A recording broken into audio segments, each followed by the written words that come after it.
Bismillahirrahmanirrahim. Assalamualaikum warahmatullahi wabarakatuh. Alhamdulillah wassalatu wassalamu ala Rasulillah wa ala alihi wa ashabihi wa mawala amma ba'du. Bapak dan Ibu para pemirsa yang setia, kita bersyukur kepada Allah yang telah melimpahkan banyak kenikmatan kepada kita semua. Salah satunya kita masih bisa melanjutkan pertemuan kita untuk mengkaji dan membaca kitab Tarbiyatul Aulad fil Islam karya Al-Ustadz Abdullah Nasir Alwan.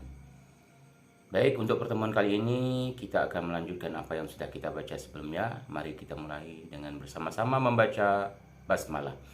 Bismillahirrahmanirrahim. Wa ilaikum hadzal mawqif min Rasulillah sallallahu alaihi wasallam. Wa ilaikum, dan kepada Anda semua berikut ini hadzal mauqif, sifat atau sikap min dari Rasulullah sallallahu alaihi wasallam, dari Rasulullah sallallahu alaihi wasallam. Jadi ini berikut ini akan kami tunjukkan kepada Anda semua terkait dengan sikap Rasulullah, bagaimana Rasulullah bersikap. Fahuwa, dia baginda Rasulullah SAW, ya'idu min a'zami al-mawaqif. Maaf, bukan ya'idu, yu'addu. Fahuwa yu'addu, dia ini adalah yang dianggap, tentunya yang dinobatkan tentunya ya. Min a'zami,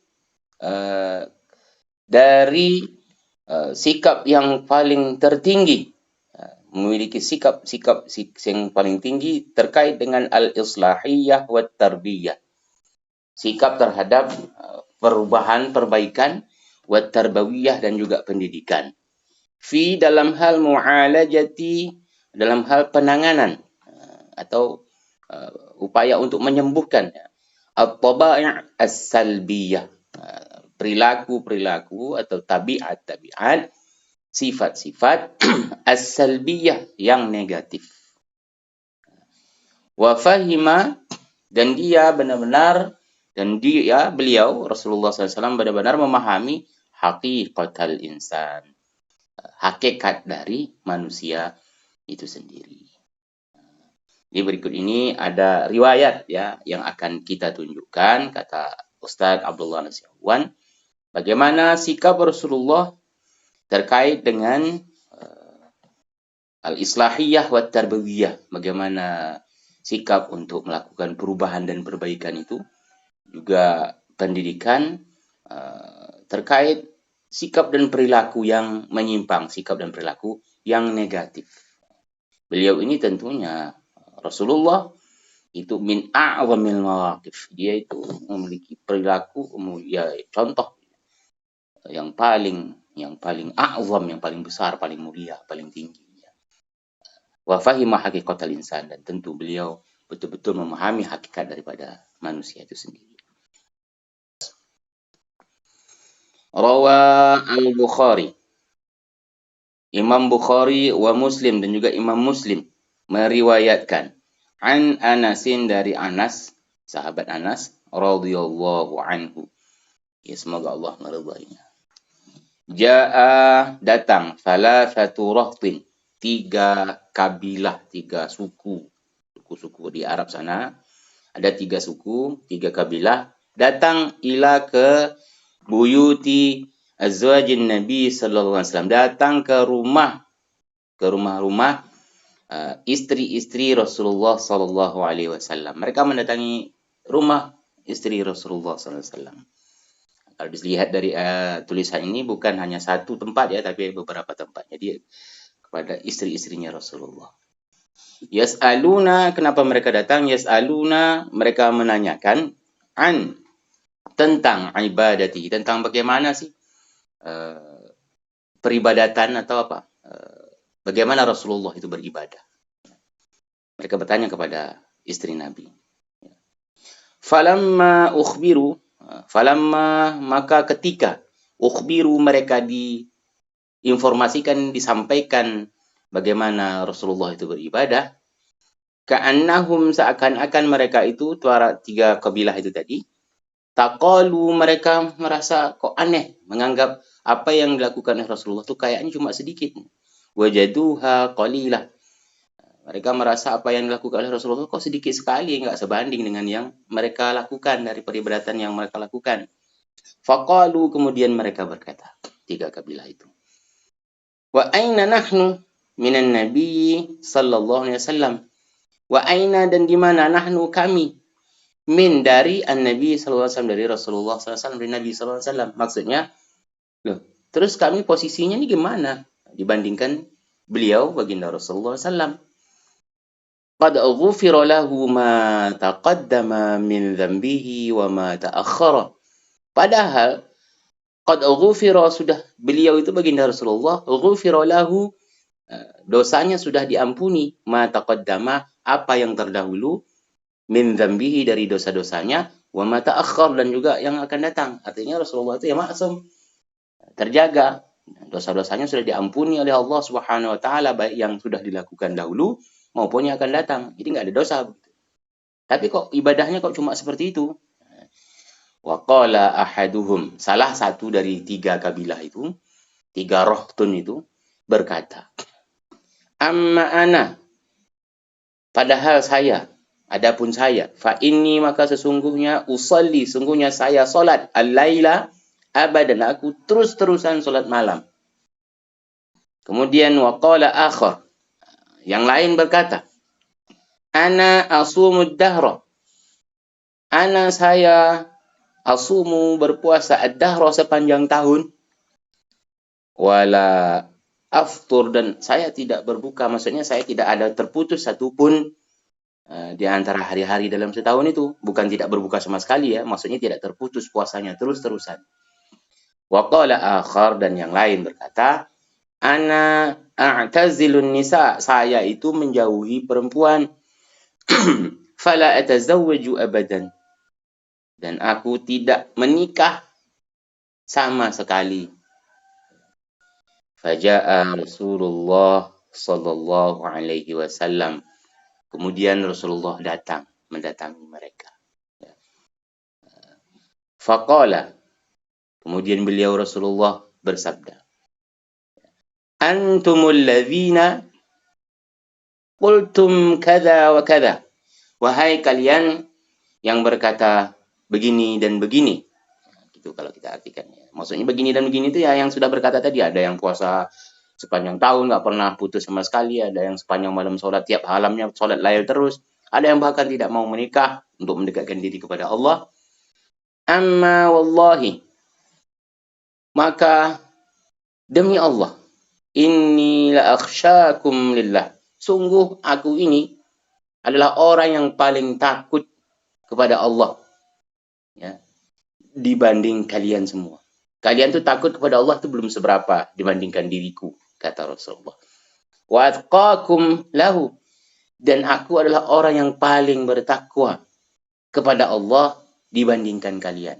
Jadi takwanya kalian itu belum seberapa dibandingkan takwa aku, kata Rasulullah begitu. Dan memang pantas beliau mengatakan demikian karena dia Rasulullah, karena dia Nabiullah. Nah, kita lanjutkan lagi. Lakinni, akan tetapi aku, Muhammad Rasulullah SAW, asumu, aku puasa, wa afturu, aku berpuasa, tetapi aku juga ada tidak puasanya, afturu, berbuka. Ada dalam rentang waktu 1 tahun itu enggak setiap harinya berpuasa. Ada saatnya berpuasa, ada saatnya tidak berpuasa. Wa usalli wa arqudu, aku juga sholat, tetapi aku juga tidur. Ya, maksudnya itu tidak setiap malamnya aku harus sholat lail, tapi sama sekali tidak tidur. Ada saatnya aku sholat lail, ada saatnya juga aku tidur pada malam hari itu. Jadi dibagi, kan kita tahu bahwasanya Rasulullah itu bangunnya di sepertiga akhir malam. Sebelumnya ya baginda Rasulullah SAW tidur. Ya. Wa atazawwajun nisa, dan saya juga menikahi perempuan. Ya. Faman, maka barang siapa, raghiba'an itu artinya tidak suka. Sunnati, barang siapa yang tidak suka dengan sunnati, dengan sunnahku, dengan kebiasaanku, dengan tradisiku, sunnah ya, sesuatu yang sudah biasa dilakukan, falaisa minni, maka orang itu bukanlah dari kalanganku, maksudnya bukanlah umatku, begitu kira-kira kalau kita artikan secara uh, jauhnya ya. Jadi dari hadis ini kita mengetahui bahwasanya Rasulullah itu adalah orang yang paling soleh di antara orang yang soleh, nggak ada yang melebihi beliau, tetapi dia juga normal melakukan hal-hal biasa yang selayaknya manusia umumnya lakukan. Famin, maka dari hadhihin nusus, dari nas-nas ini, dari hadis ini yang sudah disebutkan sebelum tadi itu, yatabayyanu, maka jelaslah likulli, bagi setiap dzi aqlin, orang yang berakal, wa basiratin, dan orang-orang yang memiliki basirah, pandangan hati, anna zawaja, bahwasanya berpasangan, seperti yang kita artikan kemarin itu ya, tapi ya zawaj di sini pasti nikah ya, bahwasanya berpasangan fil islami, di dalam Islam, berarti menikah ya, adalah fitratun insaniyatun, adalah fitrah kemanusiaan, watak dasar, sifat dasar, naluriah dasar manusia. Untuk apa itu dilakukan? Liyahmilal muslimu fi nafsihi, supaya orang muslim membawa di dalam dirinya amanatal mas'uliyati al-kubra, untuk membawa, mengemban di dalam dirinya itu suatu amanah tanggung jawab al-kubra, yang besar, tujaha, terhadap atau di hadapan man lahu fi unuqihi haqqut tarbiyati war ri'ayah, kepada atau terhadap orang-orang yang berhak untuk mendapatkan tarbiyah, mendapatkan pendidikan, war ri'ayah, dan pengasuhan. Jadi semuanya ini menunjukkan bahwasanya zawaj, bahwasanya pernikahan itu, hidup berpasangan itu di dalam Islam adalah naluriyah insaniyah, ya, watak dasar manusia, karakter dasar manusia, bawaan lahir memang sudah begitu, fitrah ya. Itu semua supaya manusia, orang-orang muslim itu bisa membawa amanah yang besar dalam dirinya, tanggung jawab yang besar, untuk melakukan apa? Untuk melakukan tarbiyah, pendidikan kepada orang-orang yang berhak untuk mendapatkan pendidikan itu dan mendapatkan pengasuhan. Hinama yulabbi nida'a hadhil fitrati, hinama, ketika, yulabbi, dia menjawab, merespon, nida'a, panggilan, hadhil fitrah, fitrah ini, maksudnya itu naluri dasar itu tadi, itu menikah, berpasangan itu, wa yastajibu, dan dia juga menjawab, li asywaqi, menjawab keinginan hadhil gharizah, keinginan naluri dia untuk berpasangan tadi, wa yusayiru sunana hadhil hayah, dan juga dia mengikuti sunnah-sunnah kehidupan ini. Jadi itu tidak melanggar dalam syariat Islam, sesuai dengan koridor yang sudah ditetapkan, yang sudah ditentukan oleh Allah Subhanahu wa taala, yang itu dilembagakan dalam satu lembaga yang disebut dengan pernikahan, sehingga dia menjadi sah, menjadi halal, yang sebelumnya haram menjadi. Bapak dan Ibu yang dimuliakan Allah, itu yang bisa kita baca pada kesempatan kali ini. Semoga bermanfaat untuk semuanya. Banyak kesalahan saya mohon dimaafkan. Aqulu qauli hadza wa astaghfirullah. Wassalamualaikum warahmatullahi wabarakatuh.